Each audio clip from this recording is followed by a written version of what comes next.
네, 안녕하십니까. 두 번째 시간 시작을 하도록 하겠습니다. 법치 행정의 원리 이야기를 하고 있었죠. 법치 행정의 원리는 법치주의가 행정 영역에서 구현되는 것을 우리가 법치 행정의 원리다 이렇게 말씀을 드렸습니다. 우리 21페이지에 보게 되면 형식적 법치주의부터 이야기가 나오는데요. 형식적 법치주의 의 부분 한번 보시면서 그리고 22페이지에 있는 실질적 법치주의 의 한번 보시게 되면 어떤 내용의 차이가 있는지만 체크하시면 되고요. 이 부분은 거의 출제되지 않습니다. 전체적인 그림 그리는 데 있어서 도움이 되는 밑그림 정도 이렇게 생각하시면 되겠고요. 형식적 법치주의에서는 그 내용이 법률 적합성의 문제밖에 없다고 했습니다. 법에 적합하게 행동해야 된다. 이거밖에 없었어. 그런데 실질적 법치주의 하에서는 하나의 내용이 추가가 됐죠. 법적 안정성의 문제. 법적 안정성의 문제는 예측 가능성이라고 표현합니다. 신뢰보호입니다. 신뢰보호. 내가 그냥 이렇게 공무원으로서 계속 근무할 수 있다라고 믿었으면 그런 게 바로 법적 안정성이에요. 법적 안정성. 예측 가능성이나 신뢰보호 이런 게 바로 법적 안정성의 문제인데 실질적 법치주의에서 이것이 이제 내용이 하나가 추가가 됐고요. 그다음 이제 중요한 내용이 헌법 합치와 법규 명령의 인정 여부에 대한 문제라고 했어요. 헌법 합치와 그 다음에 법규 명령, 헌법 합치, 법규 명령. 형식적 법치주의 하에서는요 헌법 합치를 요구하지 않았습니다. X. 그 다음에 법규 명령도 인정하지 않았습니다. X. 이렇게 되는 거예요. 그러나 실질적 법치주의 다음 페이지를 한번 가보시게 되면 실질적 법치주의 하에서는 법률이 헌법상 기본권 보장의 그 취지에 부합할 때만 법으로 인정을 하게 됩니다. 헌법 합치 동그라미. 그 다음에 법규 명령도 이제는 인정을 합니다. 행정입법 동그라미. 이렇게 해가지고 헌법 합치 여부는 그 법률의 질적 범위를 결정을 짓게 되는 거고 그 다음에 법규 명령은 양적 범위를 결정을 짓게 되는 거예요. 더 넓어진다는 거죠. 법률이라는 범위가 더 넓어진다는 겁니다. 형식적 법치주의와 실질적 법치주의의 간단한 좀 차이를 비교를 해봤고요. 다시 이제 또 다른 측면 어저께 내용에 연결해서 한번 비교를 해보도록 하겠습니다. 22페이지 맨 위로 올라가시게 되면 열기주의를 채택하고 있었다라고 되어 있었는데 밑에 실질적 법치주의에서는 어떻게 개선이 되었는가 그 문제가 개괄주의를 채택하고 있다 이런 내용이 나오죠. 행정소송의 대상이 될 수 있는 것이 상당히 제한적이었었습니다. 법에 정해진 내용에 대해서만 그 사항에 대해서만 행정소송을 제기할 수 있도록 허용을 했었어요. 그런데 밑에 보시게 되면 실질적 법치주의 개선 보시면 개괄주의를 채택을 하게 됨에 따라서 모든 법률관계, 모든 공법상의 법률관계에 대해서 일체 공법상 분쟁 이렇게 돼 있죠. 모든 공법상 법률관계 부분에 대한 행정소송이 이제는 허용이 될 수 있게 됩니다.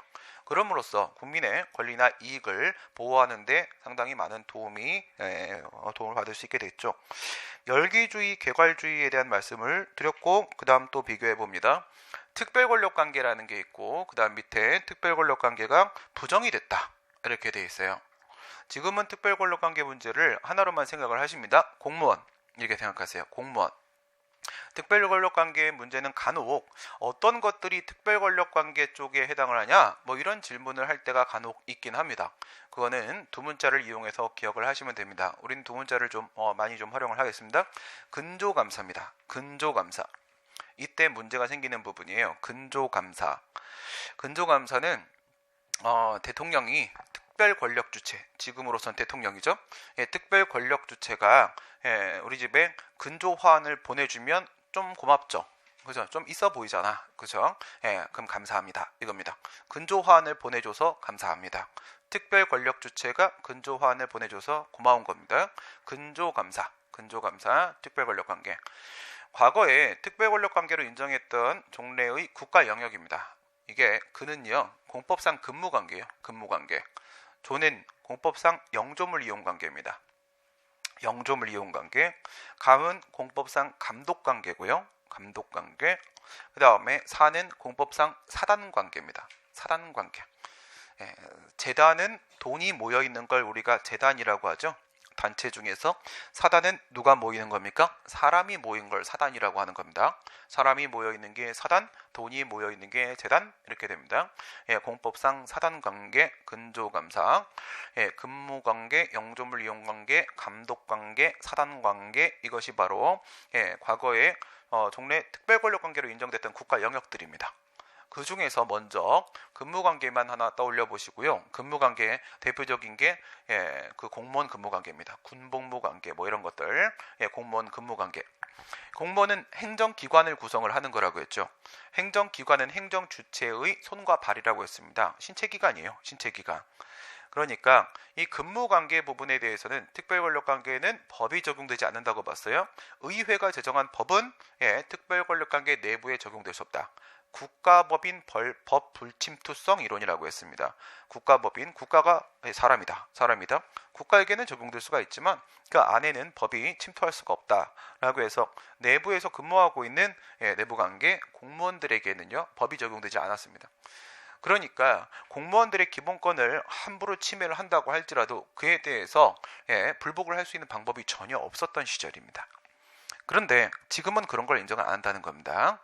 2차 대전 이후에는 이런 특별권력관계라는 것은 사실상 폐지됐습니다. 지금 이걸 인정하는 사람은 없어요. 그럼 역시 권리나 이익의 구제에 있어서 훨씬 더 좋아졌다, 개선됐다 이렇게 볼 수가 있겠고, 그 다음 행정유보 영역입니다. 행정유보 세 가지 비교했었죠. 의회유보, 법률유보, 그리고 행정유보 그랬는데 먼저는 행정유보만 한번 생각을 해보시고요. 행정유보는 맡긴다. 누구에게 맡긴다? 행정부에게 맡긴다. 그러니까 행정부 마음대로 할 수 있는 영역입니다. 행정부 마음대로 할 수 있는 영역이면 법에 근거를 두지 않고도 행정부 마음대로 막 할 수 있어요. 그렇다면 국민들의 권리나 이익에 상당히 많은 제한을 가하게 될 수가 있겠죠. 그러던 시절이 있었는데 이제 행정유보 영역은 상당 부분 축소가 됐습니다. 그래서 역시 개선이 된 부분이다 이렇게 볼 수가 있겠고요. 그 다음에 법의 근거가 없어도 되는 게 바로 행정유보라고 방금 말씀드렸죠. 법의 근거도 없어도 된다. 근거가 없어도 되는 건데 법의 근거가 있어도 말이에요. 있어도 행정부 마음대로 할 수 있는 영역이 있었어요. 법의 근거가 있어도 우리 공법 규범은 그 규범 구조가 어떻게 생겼냐면 뭐 사법도 마찬가지입니다.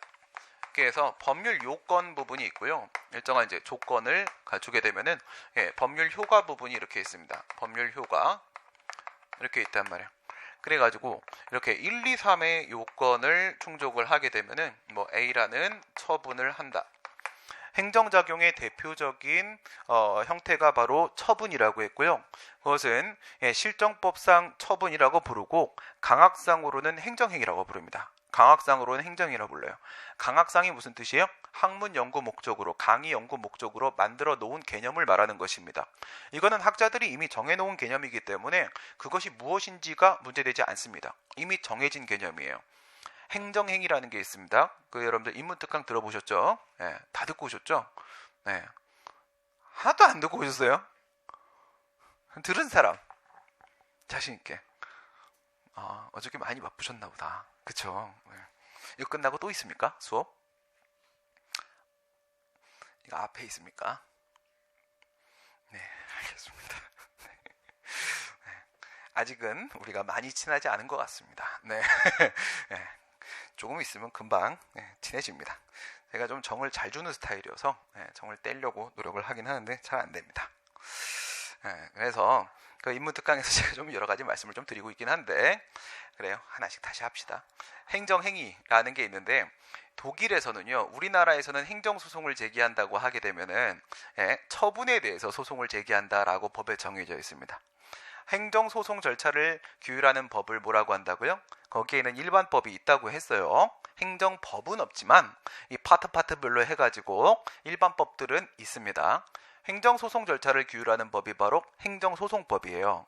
그런데 그 행정소송법에서 제일 중요한 소송의 형식이 항고소송이라는 게 있습니다.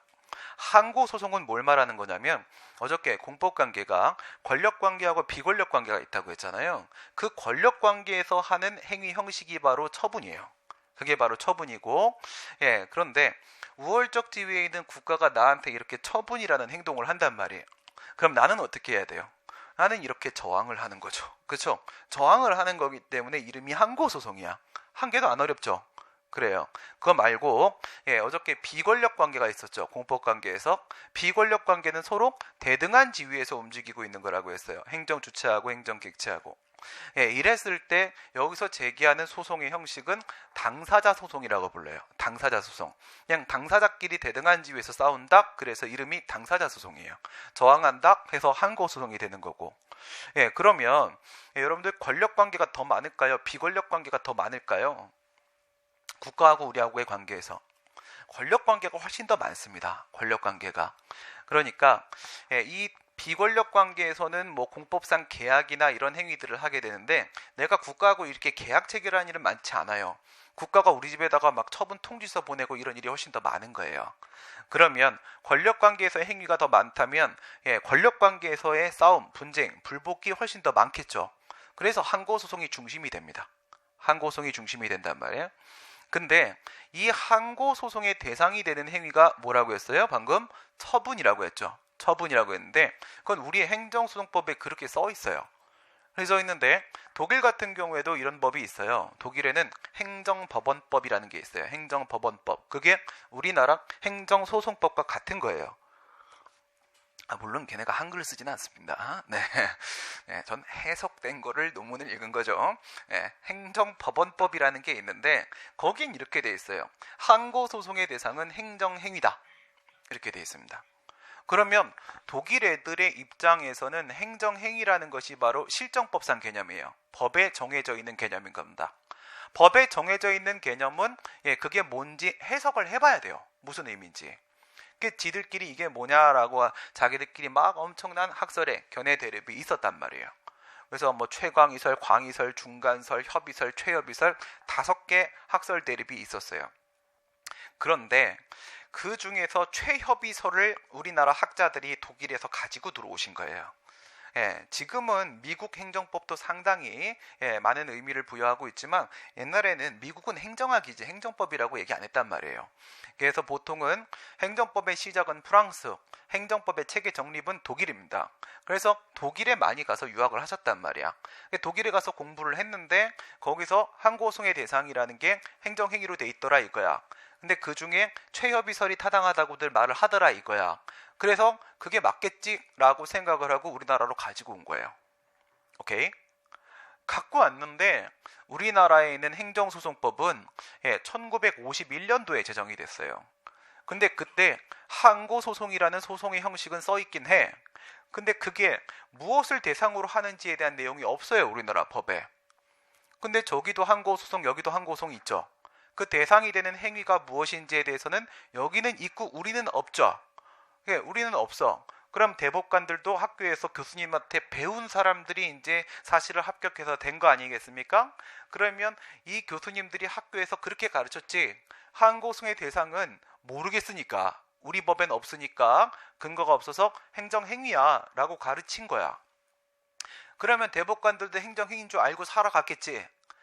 살아갔는데 1984년도에 행정소송법이 전면 개정되면서 항고소송의 대상이 무엇인지를 제시하기 시작해요.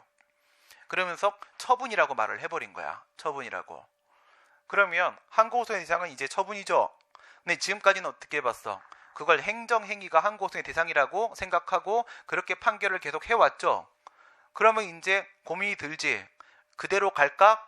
아니면은 이거 좀 다른 의미로 해석을 해서 판례를 변경해볼까 고민이 들 거 아니겠어요. 그러면 우리 대법관 할아버지들은 고집이 있어 없어? 고집이 장난 아니냐? 알겠어요? 나이가 들면 들수록 고집이 많아져. 알겠어요? 그래서 고집이 많아 꼭 가던 대로 가 이렇게 한 거예요. 그래서 우리 판례는 처분, 우리 법에 있는 처분은 옛날에 우리가 알고 있었던 그 행정행위하고 똑같은 거다. 이렇게 현재 보고 있단 말이에요. 하지만 행정행위라는 표현은 우리나라 법에는 어디에도 등장하지 않아요. 어디에 등장하지 않기 때문에 이거는 실정법상 개념이 아니라 그냥 학자들이 학교에서 가르칠 때 사용하는 개념인 거죠. 강학상 개념이란 말입니다. 강학상 개념. 오케이? 처분이라는 게 있어요. 그 처분이라는 것이 권력관계에서의 행위 형식이 되는 것이고 그에 대한 불복으로 항고소송이라는 것이 가장 많이 논해지고 있고 여러분들한테도 항상 문제로 이제 출제가 되는 부분인 겁니다. 그런데 이 VA라는 게 독일어로 발퉁사악트, 그래서 행정행위예요. 이게 행정행위란 말이야. 행정행위, 그냥 영어로 하면 Administrative Act 이렇게 들어가는 거란 말이야. 발음 죽이죠. 네. 고등학교 때는 저희 학교 제가 이거 대표였어요. 네, 이렇게 돼요. 시간이 지나면 아무것도 기억이 안 나. F까지 알고 있어요. 그 뒤는 모릅니다. 그래서 요게 행정행위예요. 예, 독일어로 행정행위인데 우리나라 어떻게 본다고? 처분하고 행정행위하고 우선은 같은 걸로 본다고. 같은 걸로 보고 있으니까 우리 이렇게 쓰면 이제부터 처분이라고 이해하시면 돼요. 알겠어요? 처분이다. 그래서 처분을 제일 많이 사용한단 말이야. 처분을 행위 형식 중에서. 그러니까 이렇게 1, 2, 3의 요건을 충족하면 처분한다. 이렇게 돼 있어요. 보통 법의 규범 구조가 이런 식으로 생겨 먹었단 말이에요. 예를 들어서 내가 건물을 짓는데 그 건물이 도시 미관상 특별히 문제가 없고 안전상 특별히 문제가 없고 그러면은 이 요건이 갖춰지면 건축 허가를 한다. 이렇게 되는 거예요. 그 다음에 일반 음식점을 하든 단란주점을 하든 뭐 이런 거 할 때 식품위생법에는 시설 기준 얘기밖에 없어요. 시설 기준 얘기밖에. 그래서 시설 기준을 이 정도 갖추면 영업허가 한다. 이렇게 돼 있단 말이야. 그런데 여기서 문제가 있어요. 여기서 이런 경우가 있단 말이야. 저 요건을 갖추면 해야 한다. 죄송합니다. F까지 한다고 했는데 뒤에 좀 알고 있어요. 네, 이 정도 알고 있고 이렇게 돼 있는 경우가 있고 그 다음에 저 요건을 갖추면 할 수 있다. 이렇게 돼 있는 경우가 있어요. 이 부분이 문제가 되는 거예요. 할 수 있다. 할 수 있다 법에 이렇게 써 있어 버리게 되면은 요건을 갖췄을 때 할 수도 있고 안 할 수도 있고 이렇게 되는 거잖아요. 할 수도 있고 안 할 수도 있고. 그래서 이럴 때 행정부한테 재량이 인정된다라고 합니다. 재량이 인정된다. 할 수도 있고 안 할 수도 있는 재량이 인정된다. 근데 이 재량을 과거에는 뭐라고 봤냐면 자유재량 행위 이론이라는 이론이 있었는데 이건 완전히 무제한적인 자유재량이다. 이건 백지수표, 백지재량이다. 편의재량, 편의대로 하는 거다. 이렇게 봤었어요. 그러면 분명히 법의 근거는 있어요. 행정유보 영역은 아니에요. 알겠어요? 법의 근거는 지금 있는 상황인데 재량이 인정이 돼버리면 또한 행정부 마음대로 행동할 수 있는 거예요. 행정부 마음대로 행동해도 뭐라고 할 수가 없는 겁니다. 그런데 밑에 보시게 되면 지금은 무하자 재량에서 청구권, 무하자 재량에서 의무라는 것이 인정이 되었다. 그런 내용이 나오고 있죠. 우리 행정법 물론 나이는 얼마 안 됐습니다. 그죠? 나이는 도깨비보다도 얼마 안 돼요. 도깨비가 500살 정도 되죠. 근데 우리는 한 200살밖에 안 된단 말이에요. 아직 많이 어려. 그런데 이 어린 친구가 상당히 많이 변해왔어요. 그동안. 근데 행정법의 역사를 쭉 보면 가장 큰 흐름이 재량의 축소의 역사예요. 행정부가 국가가 가지고 있는 이 재량을 점차적으로 축소해 갑니다. 축소해 가요. 그래서 지금은 재량행위라고 할지라도 마음대로 할 수 있는 게 아니에요. 일정한 제한이 발생한단 말이에요. 근데 이건 무슨 법? 성문법이죠. 성문법. 성문법에서 재량을 부여해 놨는데 함부로 행동할 수 없다면 뭘 가지고 필터링을 해야 돼요? 뭘 가지고 통제를 해야 돼요? 불문법. 그죠? 불문법. 그래서 우리가 잘 알고 있는 게 이런 불문법이라고 하게 되면 세 개가 있다고 했죠, 어제. 판례법, 관습법, 조리법이 있는데 판례법은 우리는 법 아니다. 관습법은 거의 없다. 그래서 조리법을 중심으로 간다. 조리법은 일반 원칙인데 행정법에 들어오면 행정법의 일반 원칙이라고 한다. 그랬죠. 그래요. 행정법의 일반 원칙에는 이런 게 있어요. 비, 평, 신, 자, 목, 동, 부, 실, 사 이런 게 있습니다. 비평신자, 목동부실사 다 출제됩니다. 다 출제돼요. 비평신자, 목동부실사 이게 무슨 말일까? 비평신자, 목동부실사예요. 비평신자, 목동부실사. 비평신자는 평신자가 아니라는 거예요. 평신자가. 목동은 양치기 소년, 그죠? 그리고 부실사, 다리가 부실해서 사망에 이르게 돼요. 이게 성경책 구약에 나오는 얘기죠. 그죠? 공의의 하나님이십니다. 그래서 그래도 썬데이 크리스찬이라도 여기서 뭐 불교 신자분들 뒤에 가면 또 불교 나와요. 걱정하지 마세요. 알겠지? 네, 나오니까 전 균형 있게 두 문자를 만듭니다. 그래서 이게 뭐냐면 평신자도 아니에요. 일요일 날도 안 가 교회. 이래 버리면 어떻게 해요? 옛날엔 목동밖에 없었죠. 목동. 이 목동은 다리가 부실해서 다리가 부실하면 양을 칠 수가 없지. 그래서 죽음에 이르게 됩니다. 비평신자 목동부실사예요. 비평신자 목동부실사. 이게 행정법의 1번 원칙이에요. B는 뭐냐면 비례 원칙입니다. 뒤에 다시 나오니까 우선은 직관적으로만 접근을 하세요. 제일 중요한 건 직관과 체계입니다. 직관과 체계가 없으면 어디다가 담아야 될지 몰라요. B는 비례 원칙이에요. 비례 원칙. 어제 말씀드린 거 유시민 작가는 뭐라고 그래요? 모기를 대포로 쏘지 마라. 이렇게 얘기했죠. 원래는 격언이 뭐냐면 참새를 대포로 쏘지 마라 이거예요. 참새를 대포.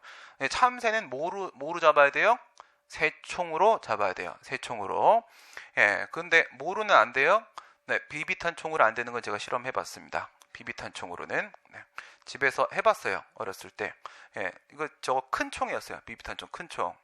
이렇게 잡고 이렇게 쐈단 말이야. 쐈는데 참새가 저희 집 마당에 나무 위에 앉아 있어서 제 방이 2층이었는데 쐈는데 맞았어요. 맞았는데 얘가 탁탁 털더니 한번 째려보고 가더라고요. 이게 시끄럽게 얘 나르고 난 못 날라서 못 잡았어요. 그래요. 참새를 대포로 쏘지 마라. 이게 비례 원칙이에요. 비례 원칙. 그다음 평등의 원칙입니다. 평등의 원칙.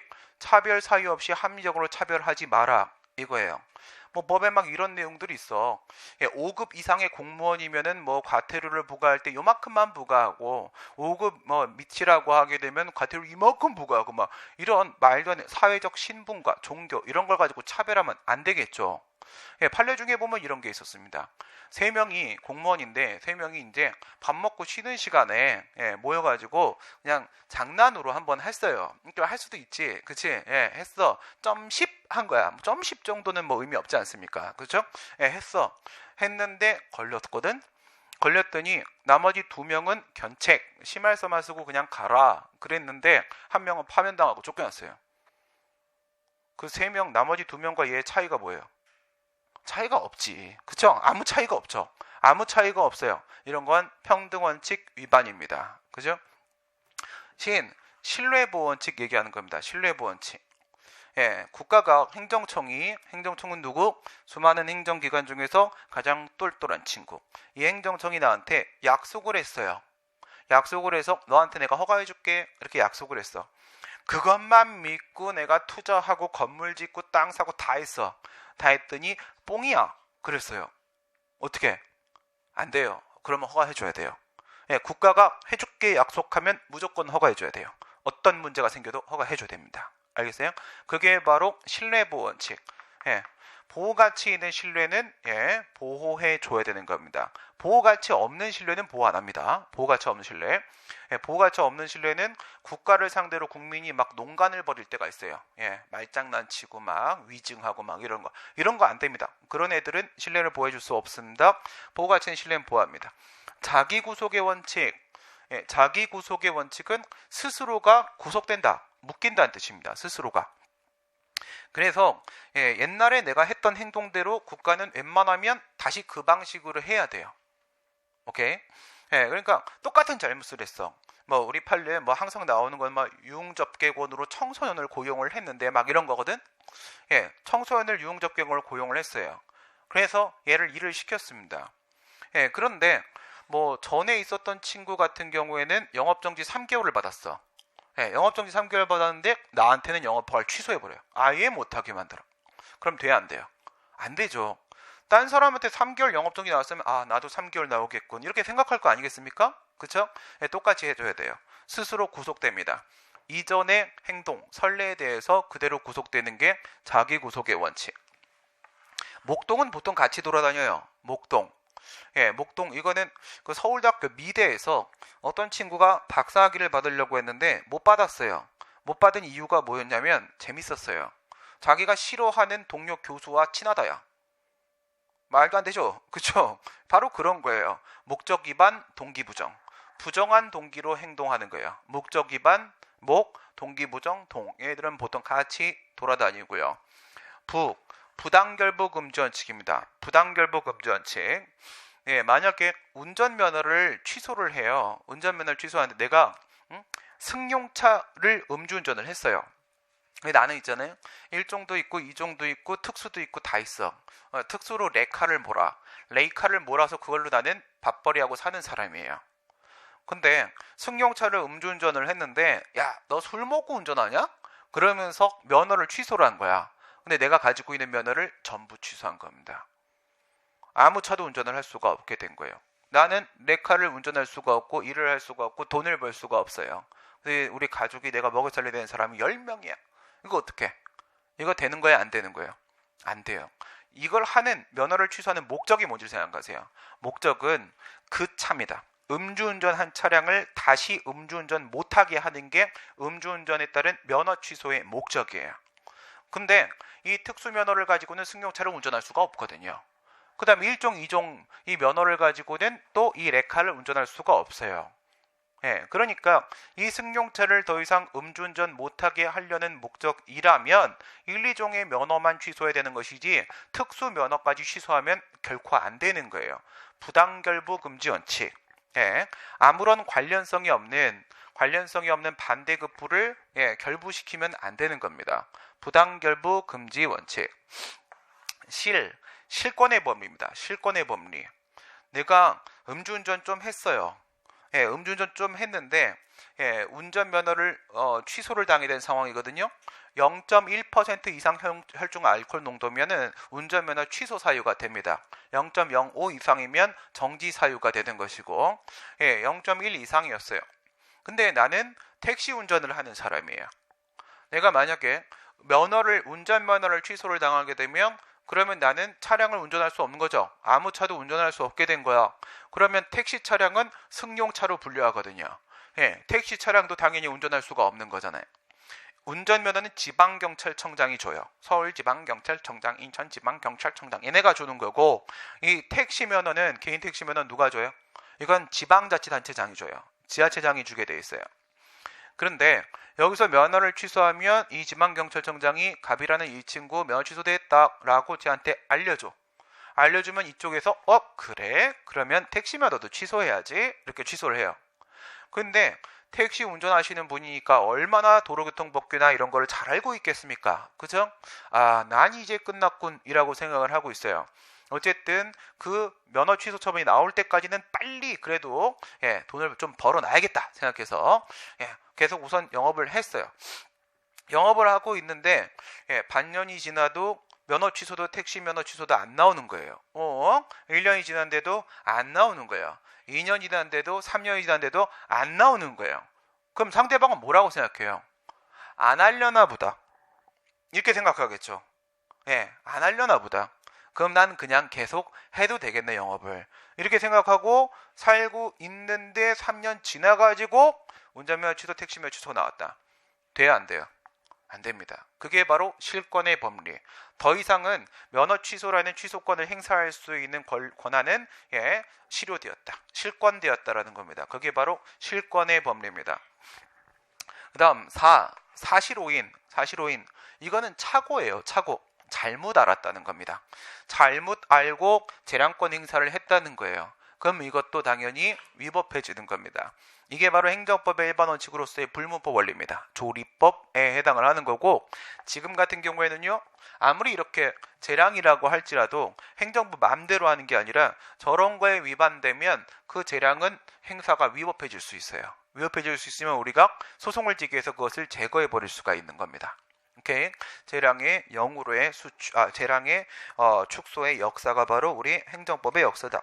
지금은 무하자 재량에서 의무, 무하자 재량에서 청구권이라는 권리와 의무가 인정이 되고 있다는 겁니다. 이건 우리 행정소송법에도 그대로 또 써 있습니다. 그 다음에 손해배상. 국가가 잘못했어요. 국가가 위법행위를 해가지고 불법행위를 해가지고 국민한테 손해를 발생시켰어요. 옛날에는 국가는 아무 책임을 지지 않았습니다. 왜 국가가 책임을 지지 않은 거냐면 국가의 일을 해주는 친구들이 누구라고요? 행정기관. 그죠? 신체기관, 행정기관들이 있고 그 안에 공무원들이 있는 거죠. 그 직을 맡고 있는 공무원들이 있는데 국가가 자신의 권한을 있잖아요. 그 행정기관들한테 부여를 해줬죠. 이 일은 네가 해라. 이 일은 네가 해라. 권한이 뭡니까? 권한은 직무 범위예요. 직무 범위.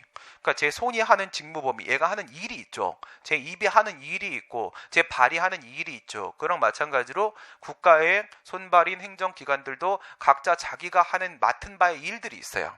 그 직무 범위를 우리가 권한이라고 말을 하는 거야. 권한. 어떤 일을 할 수 있는 권한을 갖고 있는가. 권한이라고 얘기를 해야 되는데 행정기관들한테 내가 공무원들이죠. 사실은 공무원들한테 이 일을 할 수 있는 권한을 국가가 줬죠. 근데 얘가 불법행위를 했죠. 그럼 결국 누가 잘못한 거야? 국가가 불법행위를 한 거 아닙니까? 결국은. 그렇죠? 그러면 당연히 국가가 국민한테 돈을 줘야 되는 거예요. 손해배상을 해줘야 되는 거예요. 미안하다라는 의미거든요. 손해배상이라는 것은 도의적 책임을 지는 겁니다. 쏘리 하는 거예요. 그러니까 돈 줄게 이렇게 하고 넘어가는 거거든요. 국가가 돈을 줘야 되는데 과거에는 이랬어요. 군주는 잘못을 하지 않는다. 국가는 불법행위를 하지 않는다. 그 원리의 기초가 뭐냐면 내가 공무원들한테 권한을 줄 때는 적법하게 행사하라고 준 거지 위법하게 행사하라고 준 게 아니기 때문에 네가 위법하게 행사를 했으면 나랑 관계없어. 이렇게 얘기를 했던 거예요. 나랑 관계없어. 그러니까 공무원들이 일을 해서 발생하는 유익은 국가가 다 먹고 공무원이 일을 하다가 실수해서 발생하는 책임은 아무것도 안 지겠다는 겁니다. 비열하죠. 그게 옛날 방식이에요. 근데 지금은 국가책임법이라는 게 다들 제정이 돼가지고 국가도 손해배상 책임을 집니다. 공무원이 잘못해도 국가가 책임을 진다고요. 지금은 국가가. 그게 바로 손해배상 책임이 이제는 인정되게 되었다라는 그런 내용입니다. 그게 바로 형식적 법치주의와 실적 법치주의의 차이점이고 밑으로 내려가시게 되면 법치행정의 원리에 대한 이야기는 어저께 설명드린 대로 오토마이 아저씨가 얘기하셨던 세 개였죠. 법규, 권리 의무를 정한다. 권리 의무를 정한다. 법은요, 다 행위 기준을 정합니다. 행위 기준을 정하는데 우리가 얘기하는 법 3,000여 개의 개별법들이 있어요. 행정법은 개별법들로 만들어져 있다고 했죠. 근데 있잖아. 그 개별법들 한 개 하나 잡아놓고 얘기해 볼까요? 하나의 법이 있다고 생각을 해보세요. 근데 여기에 내용은 두 가지가 들어있어요. 두 가지가. 하나는 사인의 행위 기준을 규율하는 내용이 하나가 들어가 있고요. 그 다음 두 번째는요. 기관의 행위 기준을 규율하는 내용이 들어가 있습니다. 당연히 행위 기준인데 사인의 행위 기준, 국민이 어떻게 행동해야 될 것인가에 대한 문제가 되는 것이고 그 다음에 기관의 행위 기준, 국가는 어떻게 행동해야 될 것인가에 대한 기준을 제시를 하고 있는 겁니다. 사법관계에서는 내 마음대로 사적 자치의 원리에 지배를 받기 때문에 내 마음대로 하면 돼요. 내 마음대로 하면 되는 건데 공법관계에서는 내 마음대로 국가가 움직이는 게 아니에요. 사전에 전부 다 프로그램 규정이 다 만들어져 있어요. 그래서 그 프로그램 규정대로 움직여야 되는 겁니다. 이렇게 기관의 행위 기준이 이렇게 정해져 있단 말이에요. 이 부분이 바로 뭐냐면 권리 의무에 대한 문제죠. 국민의 권리 의무에 대한 문제여서 이 부분이 실체법 내용 부분이 되는 거예요. 실체법 내용 부분이.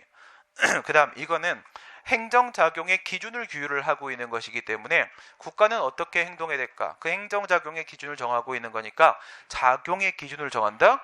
즉 이거는 작용법 부분이 되는 겁니다. 작용법 부분이 된다. 행정법은 수많은 개별법들로 만들어져 있는데 그 법들은 저런 내용들이 들어가 있습니다. 그랬을 때 우리가 어저께 얘기했던 그 법규범이라는 것은 어느 쪽을 말하는 거예요? 사인의 행위 기준 저쪽을 말하는 겁니까? 아니면 저 기관의 행위 기준 저쪽을 말하는 겁니까? 그 내용 중에서 사인의 행위 기준 이 부분을 말하는 거예요. 이 부분을. 알겠습니까? 실체법이요. 실체법.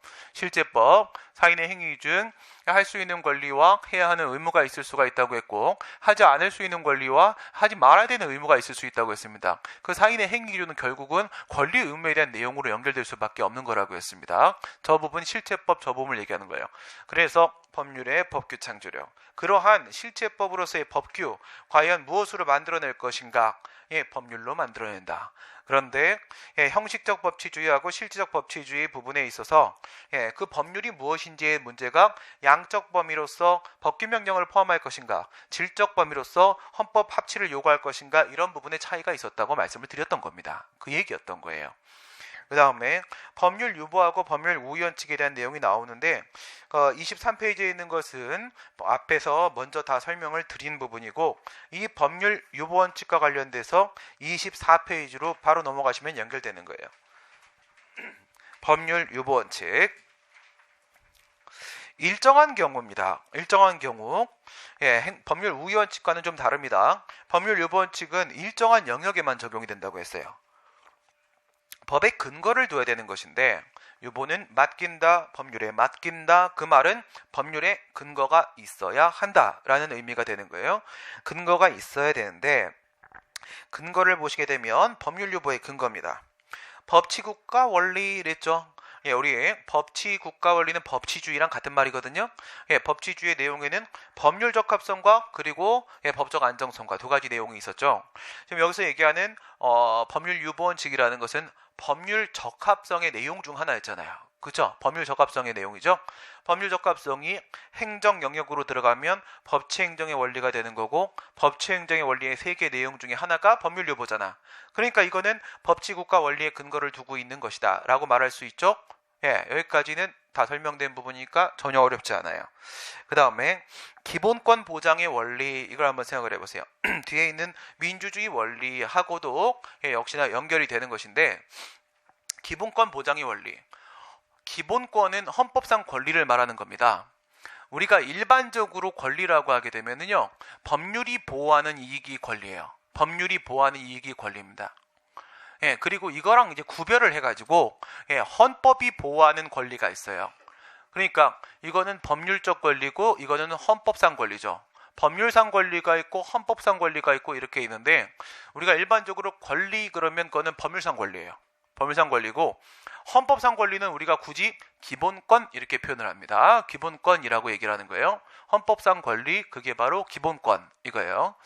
기본권 보장의 원리 이렇게 돼 있는데 헌법이 보호하고 있는 기본권 권리들이 이렇게 있습니다. 이거는 기본적으로 인정될 수 있는 권리들을 말하는 것인데 그거를 행정부가 국가가 함부로 제한하고 침해하고 그러면 안 되겠죠. 그게 바로 법률 유보 원칙이에요. 법의 근거가 있을 때만 그 기본권을 제한할 수 있다는 겁니다. 법의 근거가 있을 때만 기본권 제한이 제한적으로 가능할 수가 있다라고 하게 되면 기본권은 그만큼 보장받을 수 있는 거예요. 법의 근거가 있을 때만 제한이 가능하다. 그 다음에 민주주의 원리입니다. 민주주의 원리. 민주주의 원리는 민주주의가 뭡니까? 민주주의 지켜나가는 이런 노래 부르면 잡혀갔었어요. 이게 옛날에 서총련창가예요. 그런데 이 민주주의라는 것은 다스리는 자, 통치자와 다스려지는 자 사이에 있어서 긴밀한 의사소통이 이루어지면 민주주의가 실질적으로 구현될 수 있습니다. 보통은 어때요? 일방적으로 자신의 의사를 말하죠. 다스리는 자가, 통치자가 우리한테 이야기를 하지 않습니까? 우리의 이야기에도 당연히 귀를 기울여야 되는 것입니다. 그래서 뒤에 가게 되면 정보공개제도라는 걸 배우게 돼요. 1996년 정보공개법이라는 것이 제정이 되면서 국가에 있는 대다수의 정보의 행정정보에 대해서 우리는 그것을 공개하라, 알려달라고 요구할 수 있는 권리를 인정받게 되었습니다. 정보공개법이라는 게 있어요. 그러면 우리는 국가가 가지고 있는 자료들을 볼 수가 있게 되고 올바른 정치적인 의사를 형성할 수 있게 되며 이것을 바탕으로 해서 국가를 상대로 우리의 의사를 전달할 수 있습니다. 그래서 다스리는 자와 다스려지는 자가 서로 의사소통이 제대로 이루어질 때 민주주의는 구현될 수 있는 것입니다. 지금껏 그러지 않았죠. 지들만 맞다고 얘기했죠. 우리가 봤을 땐 우리보다 머리가 나쁜데, 그쵸? 우리가 더 똑똑한데 이것들이 어디서 쪽수 게임을 하려고더라, 그죠? 그래요. 하지만 인터넷이 만들어지면서 국민들은 다시 모일 수 있게 됐었습니다. 그쵸? 인터넷이. 그 옛날에 그거 아세요? 유월항쟁 1987년도에 유월항쟁에 그 넥타이 부대들이 나와서 막 몇백만 명이 나와서 막 했다라고 했을 때 그게 왜 가능했을까요? 그때 인터넷이 없었잖아. 어떻게 서로 연락을 해서 모였을까요? 북한이 했을까요? 그게 아니죠. 그땐 왜 가능했냐면 서머타임 이거였어요. 서머타임. 1시간 먼저 퇴근했거든요. 그게 군사정권의 실수였어요. 썸머타임을 해놓고 나니까 퇴근을 했는데 날이 밝아. 뭐하지? 그 시내를 막 돌아다니다가 같이 데모를 한 거예요. 실제로. 예, 바보 같은 행동을 한 거죠. 예, 그런 거예요. 그 서울대학교 왜 관악구에다 꽂아버렸을까요? 원래는 서울에 여기저기 다 흩어져 있었는데 서울대학교는 다 단과다별로 나눠져 있었어요. 왜 절로 갔죠? 그건 전두환 시님께서 시가 데모 못하게 하려고 거기다 박아버리면 앞에 막을 수가 있거든요. 그런데 그 이후로 데모는 더 많아졌어요. 그들은 상당히 1차원적인 판단을 내렸던 것이죠. 그래요. 민주주의라는 거, 우리의 대표자는 누굽니까? 국회의원이죠. 그들의 의사가 바로 우리의 의사입니다.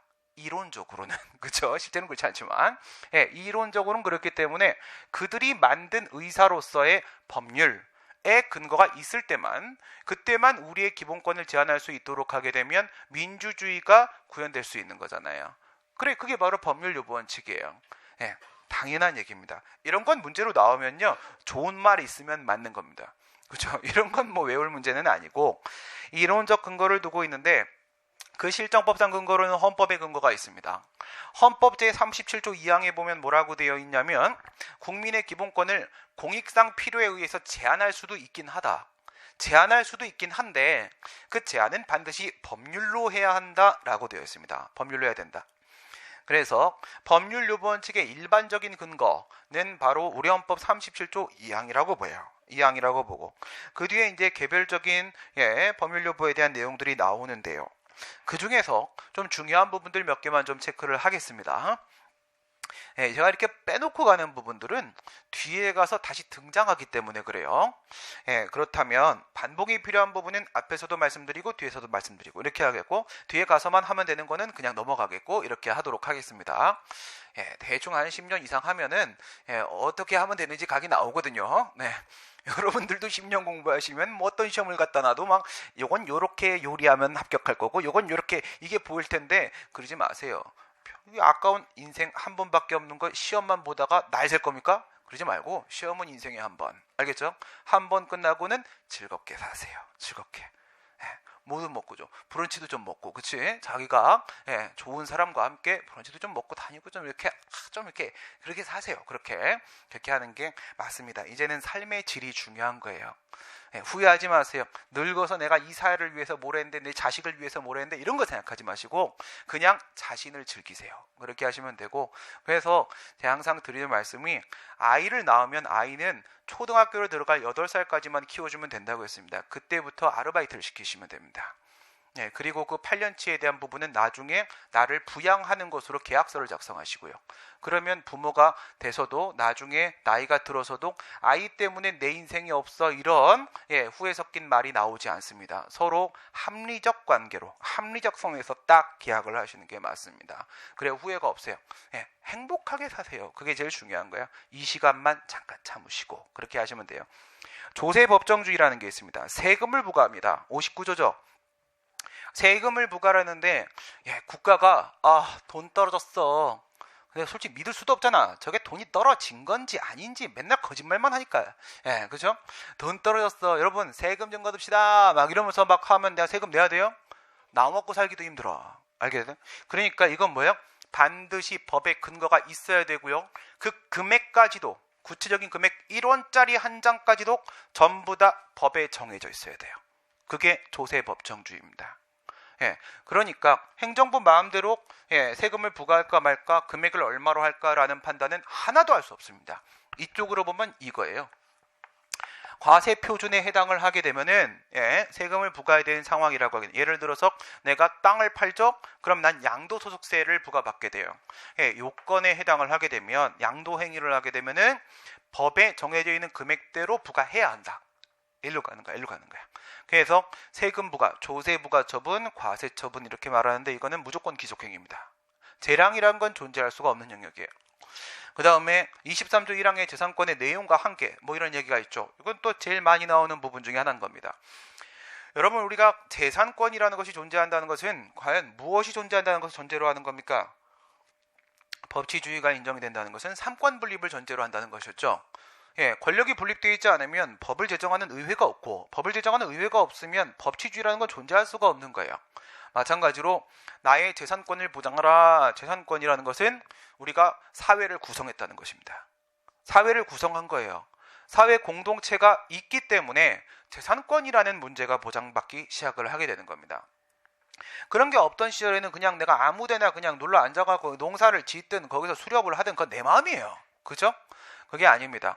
과연 어디까지 보장받는 것이고 그 내용이 무엇이며 그리고 어떤 한계가 있는 것인지는 법에서 다 정하고 있어야 돼요. 그래서 뭐 물권이라는 게 있고 누구에게나 주장할 수 있는 것, 채권, 특정인에게만 주장할 수 있는 이런 권리들의 종류들이 있고 그다음 뭐 지적재산권 이래가지고 이런 거 옛날에 인정했어? 인정 안 했죠, 그렇죠? 불법 다운로드 막 이렇게 이제 안 되는 거잖아, 그렇죠? 이런 거예요. 법이 그 재산적 가치에 대한 내용을 정해줘야 돼요. 법에서 재산권의 내용을 정해줘야 그게 나의 권리가 될 수가 있는 겁니다. 법률로 뭐를 정한다고? 그 재산권의 내용을 정해줘야 돼요. 근데 반대로 사회 공동체가 만들어졌기 때문에 재산권이라는 것이 있다라면 사회 공동체가 존재하기 때문에 재산권의 한계도 있는 거예요. 내 재산권이라고 해서 내 마음대로 막 행사하면 안 되는 거라고요. 다른 사람들한테 피해를 주면 안 되는 거예요. 다른 사람들한테. 그래서 뭐 지적재산권도 일정한 기간의 제한이라는 것이 있는 거고 내 땅 위에다가 내가 건물을 짓는다라고 할지라도 내 마음대로 지을 수 없는 거예요. 난 한번 실험이 필요해 막 그러면서 우리 성냥으로 이렇게 해서 막 짓잖아요. 그런 것처럼 이 건물도 요 딱으로 한번 지어볼까? 절대 안 돼요. 알겠어요? 다 허가받고 짓는 거야. 이거는 안전성에 대한 문제도 있는 것이고 내 땅이라고 해서 100%를 다 사용할 수도 없는 겁니다. 그래서 또 옆집과의 이격거리도 보장을 해줘야 되는 것이고 옆집의 일조권도 보장을 해줘야 되는 것이고 우리는 함께 살아가고 있기 때문에 재산권에도 일정한 한계가 있어요. 공동체가 있기에 재산권을 보장받는 거라면 공동체가 있기에 재산권의 제한도 한계도 존재할 수밖에 없는데 그런 것들은 무엇으로 정할 수밖에 없는 거예요? 법으로 정해야죠. 법으로 정해야지. 내 마음대로 얘기하면 안 되는 거지. 그렇죠? 법으로 정해야 돼요. 그리고 국가가 뭐 일을 하려고 하게 되면 땅이 필요하잖아요. 그렇죠? 공항을 만들어야 되는데 국제공항도 좀 더 있었으면 좋겠고 뭐도 도로도 조금 더 있었으면 좋겠고 뭐 그러지 않습니까? KTX도 좀 있었으면 좋겠고 뭐도 있었으면 좋겠고 하는데 그게 다 땅이잖아. 그렇죠? 아직은 이제 지하로 가는 건 아직은 없잖아요. 그렇죠? 지하로 가는 차도 뭐 이런 거 있으면 좋긴 한데 좀 위험할 것 같아. 그래서 그냥 위로 가는 게 나을 것 같고요. 지진은 어떻게 밑에서, 그치? 도망갈 길이 없어. 큰일 난 거죠. 그래서 땅이 필요한데 그러면 거기에는 살고 있는 사람이 있을 거 아니겠습니까? 그래요. 그러면 그런 사람들한테 전체 이익을 위해서 네 땅 좀 뺏자? 이렇게 해야 돼요. 그런 걸 뭐라고 부른다고? 공용 수용이라고 한다고요. 수용. 강제로 뺏는 걸 수용이라고 그래요. 수용. 그러면 이렇게 남의 땅을 뺏을 때 수용을 할 때는 그 사람한테 야, 우리 전체의 이익을 애국한다는 생각을 하고 이러면 돼요? 그런 게 어딨어? 그럼 애국 네가 해. 그죠? 왜 우리한테만 그래? 그죠? 우리한테는 군대 가라고 자기들은 군대 안 가고 우리한테는 세금 내라고 자기들은 세금 안 내고 그러면 요구하면 안 돼요. 그죠? 수험도 다 똑같다고 생각해요. 저는 그래서 강사님들을 볼 때도 수험 경험이 있으신 분들을 존중해요. 그 중에 더 떨어진 사람들, 합격한 사람보다 그 사람들을 더 존중해요. 왜 그러냐면 할 만큼 해봤는데 안 돼. 그 시험 운이라는 게 있어. 안 되는 사람도 안 돼요. 많이 아는 거랑 관계가 없거든. 그죠? 제 친구들 중에서도 신림동에서 한 15년 막 이렇게 한 애들이 있어요. 그렇게 한 애들이 그 후배들 오면 공부란 이렇게 하는 거야. 막 다 설명해. 그 후배들은 계속 합격해서 나가요. 자기는 계속 공부란 말이야. 이거 해주고 있어. 못 나가. 실력이 없는 게 아니에요. 안 되는 건 안 되는 거야. 그럴 땐 빨리 떠나야 돼요. 근데 그 용단을 못 내리면 때를 놓치면 그냥 그 결계에 묶여요. 그럼 귀신이 되는 거예요. 구천을 떠돌게 되거든. 그치? 그래서 여러분들은 결단을 딱 내려야 돼요. 빨리 끝내고 빨리 나간다. 이게 최선이 되는 겁니다. 그래갖고 이제 내가 이제 땅을 뺐잖아요. 땅을 뺐는데 전체 이익을 위해서 너 좀 참아! 이러면 안 되죠. 그럼 네가 참아! 이렇게 얘기할 거 아니야. 그럴 땐 돈을 줘야 돼요. 근데 이게 불법행위가 아니야. 적법행위예요. 법에서 이럴 때 땅 뺏을 수 있다는 근거가 있기 때문에 뺏고 있는 거예요. 적법행위인데도 불구하고 우리 공법관계에서는 적법행위인데 돈 주는 손실보상제도라는 게 유독 있어요. 네, 사법관계 없고 우리한테만 있는 겁니다. 그게 바로 손실보상제도인데 이게 23조 3항에 보면 뭐라고 되어 있냐면 수용 사용 제한에 따라서 정말 도저히 참을 수 없는 특별한 희생이 발생한 재산권의 침해가 있다라고 하게 되면 그에 따른 보상은 법률로 한다라고 써 있어요. 법률로 한다. 그래서 법에서 보상 규정을 둬야 되는 겁니다. 보상도 뭐로 하는 거라고요? 법으로 하는 거라고요. 법으로 하는 거. 그런 게 바로 개별적 법률요법입니다. 그런데 이 법률 우위 원칙과 비교를 해보시게 되면 법률 우위 원칙은 모든 행정 영역에 적용되는 건데 법률 요법 원칙은 일정한 영역에만 적용되는 거라고 했잖아요. 법률 우위 원칙은 법이 있을 때 문제가 되는 거예요. 위반하면 안 되는 거니까 있어야 위반을 하든지 말든지를 하죠. 근데 법률 요법 원칙은 없을 때 문제가 되는 거죠. 법이 없을 때 문제가 되는 거야. 그럴 때 법 가지고 와라고 얘기를 해야 되는데 과연 어디까지 이런 법률 요보가 적용되는 것인가 라는 문제가 매우 중요하겠죠. 뭐 쓸데없는 소리 많아요. 침해유보설, 급부행정유보설, 권력행정유보설, 전부유보설 뭐 이런 얘기 있는데 그게 중요한 게 아니에요. 이런 게 문제가 나오는 건 아니고 뭐 이거는 견해로서도 큰 의미가 없어요. 통설과 판례 입장은 25페이지에는 중요사항 유보설입니다. 얘는 상당히 이게 단면적이고 평면적인 게 아니라 얘는 상당히 입체적이에요. 생각이 상당히 입체적인데 그래서 이 친구가 맞아요. 법은요 이렇다 저렇다라고 어떻게 우리가 칼로 딱 베듯이 이렇게 딱 결정될 수 있는 문제가 아니에요. 그래서 법을 공부한 사람한테 이거는 어떻게 되는 사건입니까? 그러면 모릅니다가 정답이에요. 거기서 답변하면 그거 거짓말이에요. 상황 다 확인해 봐야 되는 거예요. 그러니까 우리 재판할 때도 증거조사하다가 날 새는 거예요. 법리적 판단은 그렇게 오래 걸리는 게 아니에요. 문제는 이게 무슨 사건인지 실체를 파악해야 돼요. 시간이 엄청 걸리거든. 근데 옆에 있는 친구가 야 이건 어떻게 돼? 이건 이렇게 돼 라고 말하면 뻥이에요. 그렇게 행동하면 큰일 나요. 알겠어요? 그러니까 그럴 땐 그냥 전문 변호사를 찾아가시는 게 최선입니다. 돈 받고 일하는 사람이기 때문에 하나씩 다 확인해 주는 거예요. 옆에 있는 사람이 돈 받고 일하는 사람이 아닌데 그걸 왜 하나씩 밤새서 찾아주고 있겠습니까? 불가능한 일이에요. 세상에 공짜는 없는 거지. 인생이 그런 겁니다. 그래서 이 중요사항 유보설은 또 하나의 별칭이 있는데 닉네임이 본질성설이에요. 여기까지 같이 기억해야 돼요. 중요사항 유보설에서 말하고 있는 중요라는 문제가 있고 본질성설이라는 표현 안에 들어있는 본질이라는 문제가 있어요. 본질. 근데 그 판단의 기준이 뭔가가 중요하겠는데요. 권리의 기본은 헌법상 권리죠. 헌법상 권리 기본권입니다. 그래서 기본권을 기준으로 해요. 기본권을 기준으로 이렇게 하게 되는데 이 기본권에 우선은 그것이 중요한 사항인지 아닌지를 이렇게 나누시는 거예요.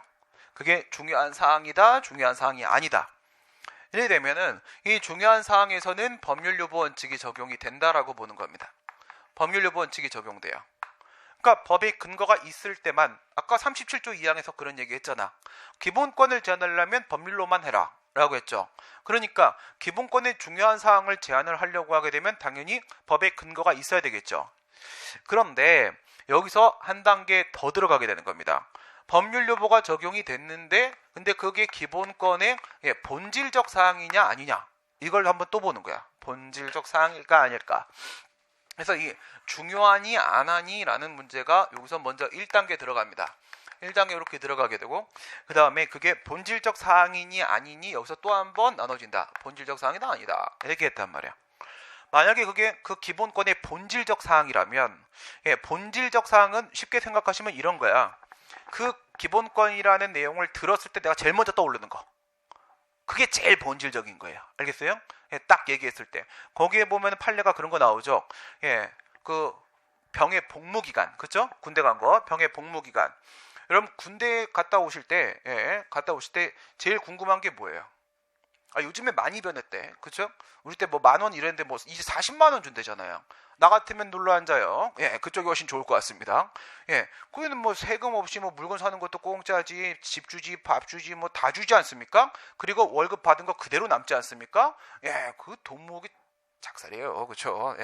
경찰하고요, 군인하고요, 돈 엄청 많아요. 엄청 잘 봅니다. 소방 쪽도 마찬가지예요. 소방.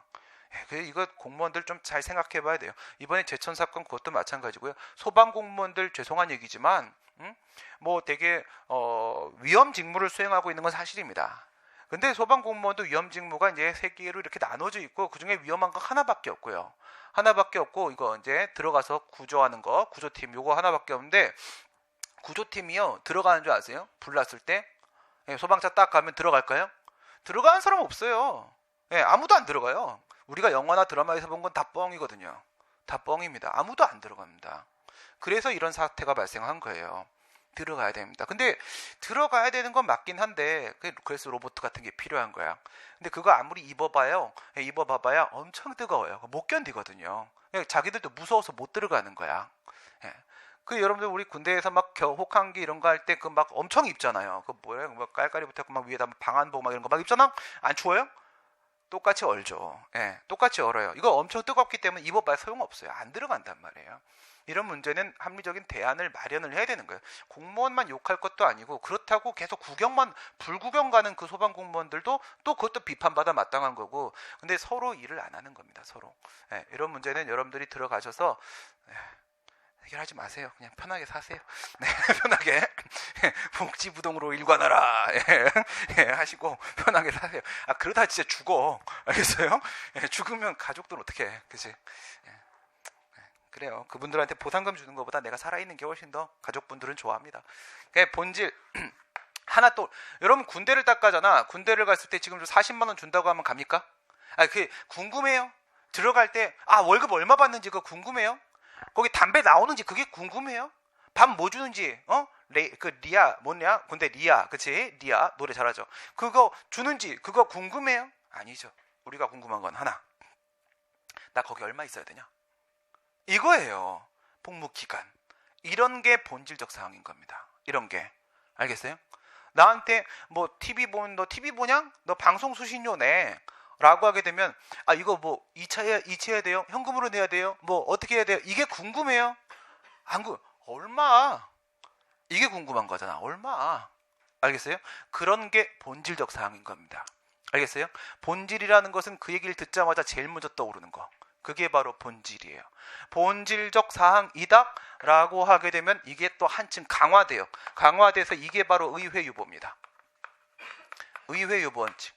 이거는 오직 국회가 제정한 형식적 의미의 법률의 근거가 있을 때만 인정이 되는 거예요. 뭐는 안 된다고. 법규명령이라는 것은 인정될 수가 없는 겁니다. 그러면 이거는 법규명령의 근거를 두는 것까지도 인정을 해주는 그냥 법률유보 원칙. 이건 그냥 법률유보 원칙. 이렇게 되는 거예요. 그럼 밑에 이 친구는 기본권의 중요한 사항조차도 아닌 거예요. 이건 아무것도 아니야. 하나마나송이야. 이런 건 바로 뭐야? 행정유보 원칙. 이거는 행정부 니 맘대로 하세요라는 뜻이 돼버리는 겁니다. 강도가 이게 제일 센 거고 이게 제일 약한 거고 이렇게 되는 거예요. 그러니까 상당히 입체적이지 않습니까? 이게 중요사항 유보설이에요.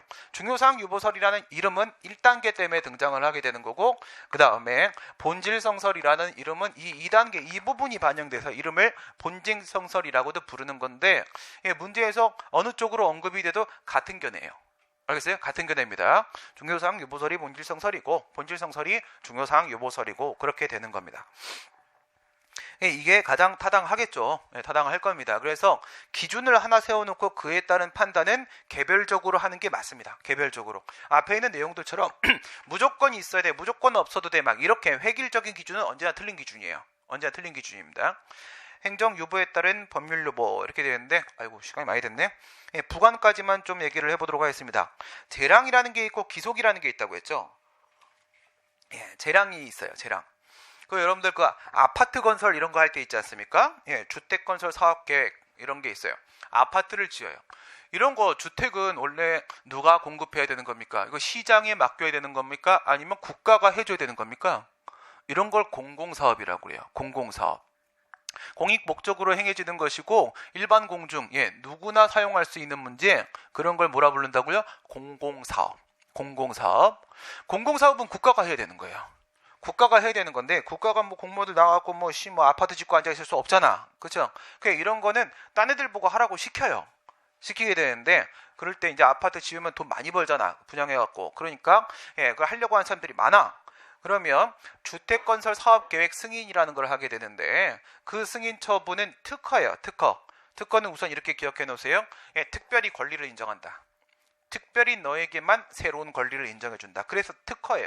특별히 허가해주는 거. 그러면 특별히 허가해주는 것은 당연히 재량이에요. 재량입니다. 그 친구한테 내가 특별히 권리를 줄 건지 말 건지 내 마음인 거잖아요. 그렇죠? 예, 재량에 해당을 합니다.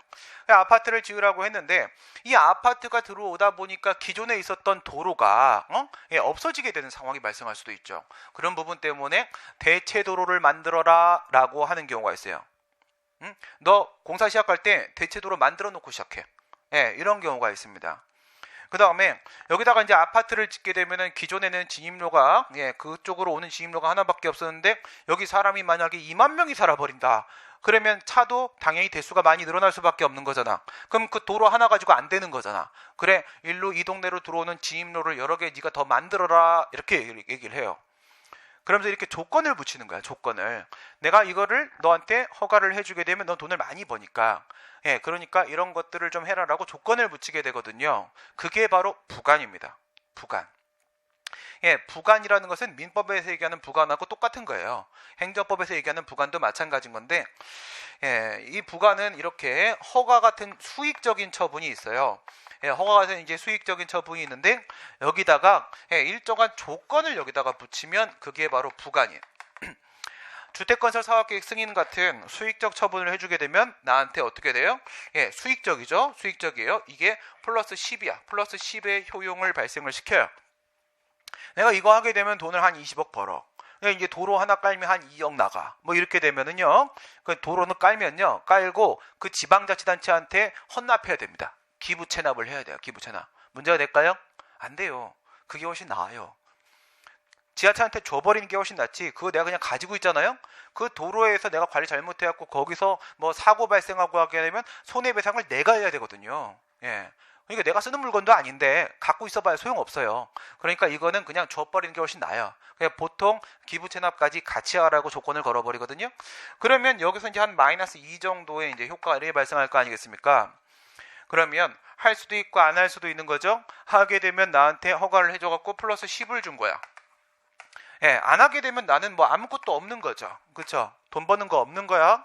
그런데 모두 가능한 거야. 0에서 10까지의 선택을 할 수 있는 재량이 나한테 인정이 되고 있는 거잖아. 그럼 모두 가능하다고 부관을 붙여갖고 플러스 8 처리하는 것도 가능한 거죠. 당연히.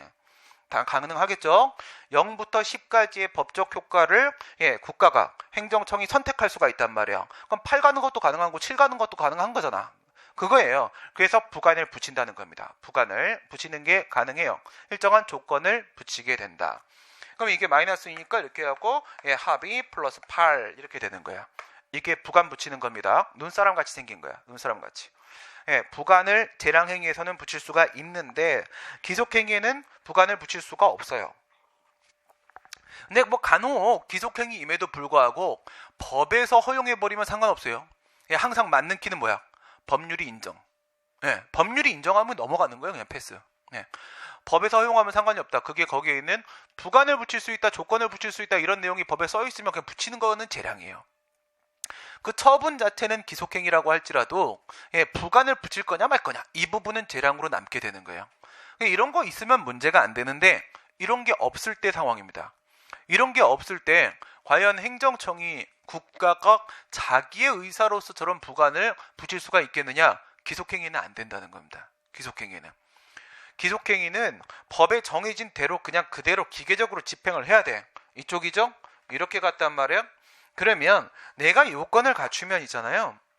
그대로 해줘야 되는 거야. 그냥 그대로 플러스 10 딱 줘야 되는 거라고요. 그대로 허가만 해줘야 되는 거지 거기다가 막 이런 조건 저런 조건 막 붙이면 안 되는 겁니다. 기속행위일 때는 뭐가 없으니까 재량이 없으니까 법적 효과를 선택할 수 있는 재량이 없어요. 플러스 10만 줘야 되는 거야. 재량이면 0에서 10까지 내가 선택을 할 수가 있는 거지만 근데 뒷부분에 다른 얘기가 좀 나오죠. 기속행위에도 될 때가 있다 뭐 이런 말이 나오지 않습니까? 그렇죠. 요건 충족적 부관이라는 게 나오는데 지금 기속이냐 재량이냐 문제는 어디서 발생한 거죠? 여기서 발생한 거예요. 여기서 법률 효과 쪽에서 발생한 거죠. 이거하고 별개 문제로 여기는 어떻게 할 거야? 법률 요건 여기다가 부관을 붙이는 경우도 예외적으로 있어요. 보시다시피 법률 효과 쪽에다가 부관을 붙이면 그 부관은 언제나 마이너스 효과예요. 마이너스 효과 제한 효과가 발생해요. 무슨 효과를 제한해? 밑에 있는 주된 행정경의 수익적 효과를 제한시키는 효과가 발생을 하게 돼요. 언제나 마이너스입니다. 마이너스인데 여기다가 붙이는 부가는 플러스 효과가 발생해요. 플러스 효과가. 어떤 경우냐면 저 1, 2, 3의 요건을 내가 다 못 갖췄어요. 못 갖췄는데 이게 사실 요건이 이렇게 생긴 거야. 1, 2, 3 이렇게 생긴 거예요. 이 3번 아직 못 갖췄다고 해서 얘가 영업을 바로 시작한다고 해서 뭐 크게 대세 영향이 없는 거예요. 크게 위험한 상황이 아닌 겁니다. 이럴 때는 요건을 다 못 갖췄지만 먼저 허가를 내줄 때가 있어요. 먼저 허가를 내주면서 거기다 조건을 붙여요. 요건 충족적 부간 3번 요건 충족 조건부 허가 이렇게 내주는 거예요. 이렇게 내주면 우선 이 친구는 영업을 시작을 하는 겁니다. 영업을 시작을 하고 나중에 3번 요건을 갖추어다가 증명하면 되는 겁니다. 뭐 이런 경우는 상당히 많이 있어요. 법에도 이런 경우들이 많이 이제 규정되어 있는 경우들이 있고요. 그냥 뭐 이렇게 우리가 뭐 학원 하나를 한다 뭐 이렇게 하더라도 영업 하나를 한다 뭐 이제 장사를 하나 시작을 한다라고 하더라도 당연히 가서 임대차 계약하고 하게 되면은 한 달에 뭐 1,000만 원, 2,000만 원씩 막 내가 임차료가 나간단 말이야. 근데 허가 나올 때까지 기다려봐요. 그거 내다가 날세요. 그거 내다가 언제 나올지도 모르는 거고. 그러니까 특별히 문제가 안 되는 경우에는 먼저 허가를 해주고 먼저 영업을 시작할 수 있도록 해주고 3번 요건을 충족해 오도록 강제를 하는 거예요. 그런 게 바로 조건부 영업허가라고 얘기하는데 그 조건부 영업허가에서 조건이 요건 충족적 부간 이게 되는 겁니다. 이거는 뭐랑 관계가 없어. 여기에 있는 재량행위 기속행위에 대한 문제하고 별개 문제잖아. 별개 문제니까 이거는 기속행위에도 붙일 수가 있는 거죠. 기속행위도 붙일 수가 있다. 그런 예외적 상황이 되는 겁니다. 이런 것들이 여러분들한테 문제로 이제 나오게 되는 겁니다.